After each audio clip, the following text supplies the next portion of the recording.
I want to talk about, right, who's got the best chance of winning the league next season, because this is actually a really interesting topic. Because let's start at Manchester City, right? They look terrible at the moment.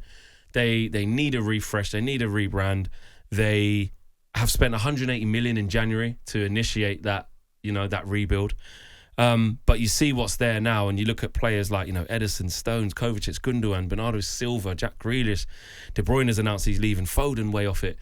It feels like there's major surgery to be done at City. There's also a big contract situation brewing for Manchester City over the next couple of years. They've got an awful lot of their squad is up either next year or the year after. So Hugo Viana's coming in, and it's not an easy job. Is it? I know the previous sporting director is staying on for a bit to help and kind of have a period of transition. But that's a huge task, and you're not going to be able to do that rebuild all in one window. So it's going to take some time. What about Pep as well? Like, we've never seen him in this position where he's not been questioned, but there's a question to be answered, because we've never had to see him sort of stay this long and refresh a whole team when it's come to the end of its cycle. What sort of Pep Guardiola will we see? Will we see one coming out of the block sort of saying, don't you doubt my credentials, watch this? Yeah. Or do we see one that couldn't quite reignite that flame at City after that famous team he built that's been so dominant? I think that this season will have hurt him greatly. I think the fact that we're in April and, okay, they've got the FA Cup semi-final, but to not be involved in the Champions League latter stages, to not be involved in a Premier League title race, these are all things that will hurt him and galvanise him for next season. He won't want to be in this position this time next year. So I think he'll come up with a refresh. He's shown before he's capable of coming up with something new, isn't he, and fresh. A lot of the ideas that we see in the Premier League generally have started with Pep. So there'll be something different for Manchester City this season, but it is also, as you say, real uncharted territory for him, because he's never been at a club this long. He's never had to... I mean, when he went into Manchester City and took over from Pellegrini, I think from what I remember, they had a lot of ageing players coming towards the end. So he did have to refresh it, and they didn't do great in his first season, did they? But then obviously went on to go and do what they did.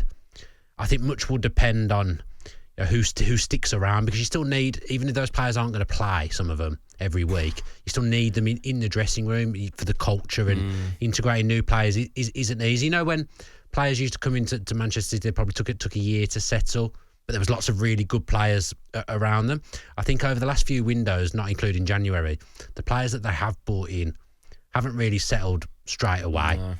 Maybe some of them aren't good enough. Yeah, and then there's a lot to do. And then, unfortunately, the people that run the dressing room and are stalwarts, they've all fallen off a cliff at the same time. It's been a terrible season. I think there's probably too much to do for them in terms of winning the league next year. Listen, you can never write off Pep Guardiola, so I wouldn't say no chance, but I think it's really difficult for City to get it right, only because of the sheer number of players that have reached that shelf life. I didn't even put Gundogan is in that one. Like I say, Ederson's going to be on his bike. Stones the injuries are just piling up, can't stay fit. I don't recognise Gundogan when I watch Manchester City this season. Oh, it's unbelievable. Just don't recognise the drop-off. Good for Barca last season as well. Yeah, exactly. So that drop-off is just instant. Kovacic is, he's not going to be the decider of them winning a league. Like I said, Gundogan, Bernardo Silva. Rodri being back might help a little bit. Will help a lot, definitely. Jack Grealish has got to get out of there. It's over. I thought that, but then I think he may just be able to cling on for another year and maybe get some games in the middle. Because probably Doku's not great as well. Like, Doku's got no end product. He's a bottle of fizzy pop. You don't know what you're getting with him. Yeah. Savinho, he looks like he's got some ability. The kid, Oscar Bob, he coming back in. Youngster. Nico O'Reilly. So they've got some youngsters there. McAtee, see what happens with him. Phil Foden's form's completely gone. I don't know what's happened to him. Plus, Krishanov's come in, going to need time. Doesn't look the best, but needs time. I'm not sure. I think there's way too much. I don't think it's going to be City. Let's move on to Liverpool. They're, limping over the line a little bit. Yeah, tired. They're very fatigued, very tired. Played a lot of games this year. Poor against Fulham from a defensive standpoint, especially in that first half. Really bad as I've seen Liverpool play for a long time. But, question marks over what's going to happen with Trent. Probably going to move on. There's reports that Van Dijk's saying, there's progress with a new deal. Him and Salah will stay. Salah is a stay, but then it's the first time he's going to have money to redo his squad, because that's, even though Liverpool won the league, they haven't felt like a generational team, but No. they might out of default be the favourites again just because of a little bit of continuity, maybe? They wouldn't be the team I'd pick now for next season. I think you're going to see a lot of incomings at Liverpool in the summer as well, a bit of a refresh. I think they've had a core of maybe 14 to 16 players that Slot's been willing to use and rely on. But then he has kept the same 11 for a lot of the season, bar one or two changes. So it shows that he doesn't have full faith and trust in his squad. I think he deserves a huge amount of credit. To win the league in your first season in the Premier League is a phenomenal achievement. He's kind of getting lost a bit at the moment. Especially after Klopp. Yeah, he's made that job look easier than it should be. I respect the fact he didn't come in and be like, I need this, I need that. Worked with what he got, kind of reinvented people from within. You look at what Gravenberch's done this season. He's become fatigued recently, and the defeat against Fulham has been coming for weeks in the Premier League, hasn't it? So there'll be work to do for Liverpool in the summer. They'll be right up there again. Slot's a really good manager, but I think they'll be concentrating on kind of building a squad that's ready to fight on multiple fronts, because they fell out of the Champions League earlier than they would have liked. FA Cup gone, League Cup obviously they lost the final, but we got to that final and they were very, very tired. Just had a big game in the Champions League and they didn't have enough to refresh. One thing I think we praised Liverpool for when they were in great form this season is that squad depth. The conversations around Liverpool has been look at someone like Darwin Núñez. He comes off the bench against Brentford, rescues the game. Look at PSG, they're struggling, getting battered. They bring on Harvey Elliott and Núñez changes the game. You look at Gakpo, you look at Curtis Jones at times.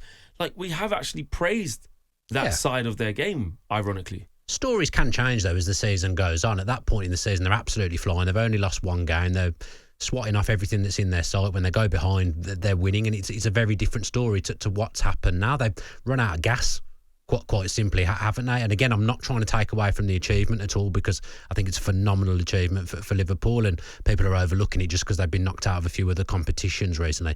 What they've done this season has been incredible, and Arne Slot is up there as manager of the year. I'd just give it Nuno, but I think Arne Slot obviously is in the conversation. But there is going to be a little bit of reconstruction in that Liverpool squad, losing a big player in Trent. He's a huge loss. They've lost players in the past. Obviously, they sold Coutinho for big money, but Klopp managed to reshape that squad and turn it into an absolute winning machine, albeit probably not getting all the trophies that quality of that side deserved. Yeah, how are they going to replace Trent?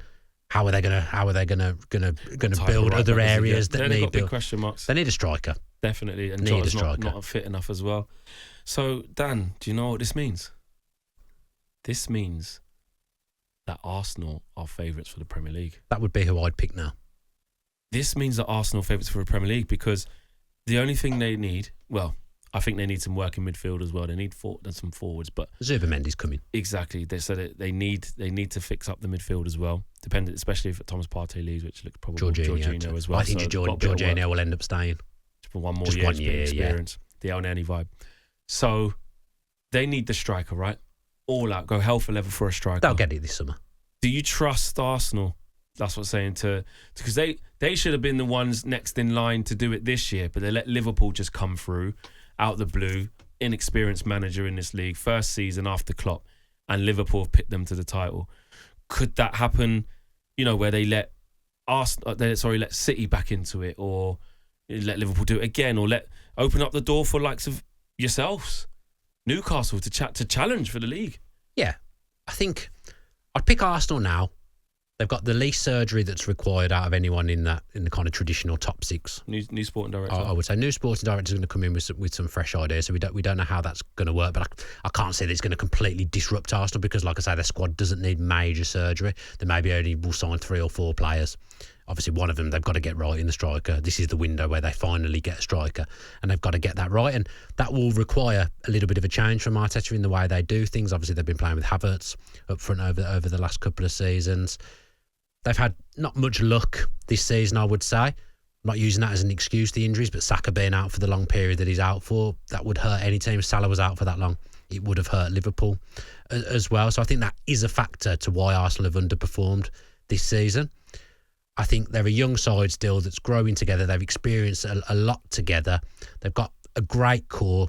Defensively, I still think they're the best team in the Premier League. They've got the best centre-back partnership in the Premier League. If they can just tweak a couple of things, I would make them favourites because they're going to have the least turnover in the summer. It's whether I trust Arsenal to really home in on those like 3 key signings. They will. They don't New need to do sporting a lot, director is not going to mess surely, around. that's what I mean. I'm like, surely now Arsenal, especially when you look at the work that the other teams have to do, if they let somebody else other than them come and sweep in and take it again, it's like, Arteta's going to be under serious pressure. Oh, listen, competing for it, missing out by a couple of points or a point on the last day, there's context. Yeah, of course. There's big, I'm not saying he can't doesn't win the legislate league, for has to those go. kind of things. But for me, they don't need that much. You're screaming out for that striker. You're screaming out for another central midfielder and probably another forward of top quality, maybe multifunctional on the left or the right can pitch in. But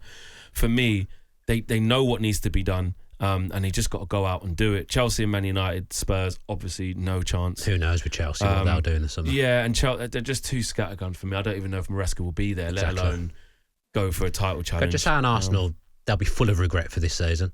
There's caveats, Already, caveats to it, this, but they'll be full of regrets that they haven't put up more of a fight this season because the opportunity was probably there. Even if they'd have beat Everton at the weekend, Liverpool losing, there's like a glimmer, isn't there? They've lost some silly games that they probably didn't lose the 2 seasons before Arsenal, so they'll be full of regrets. But I think you're right to caveat it because they've gone really, really close 2 years running with Manchester City. And I know everyone's going to say you need to win a trophy, and I completely get that. But you do have to put a bit of context around it that you are at those times up against absolute freaks. Like what Manchester City do, the point tallies they've got. Arsenal would have won the league in so many seasons with the 2 point tallies that they've got. It's a bit like Klopp, isn't it? Close so many times, only won the one Premier League. But still, like, it doesn't mean he's a flop. No, but I think Arsenal, they have still faltered at like similar stages against similar teams where they haven't learnt from their mistakes. I don't necessarily think it's been because City have been like outrageous points tally wise, like the 98, 100 point, where it's like, oh my goodness, like you lose one game, you're done.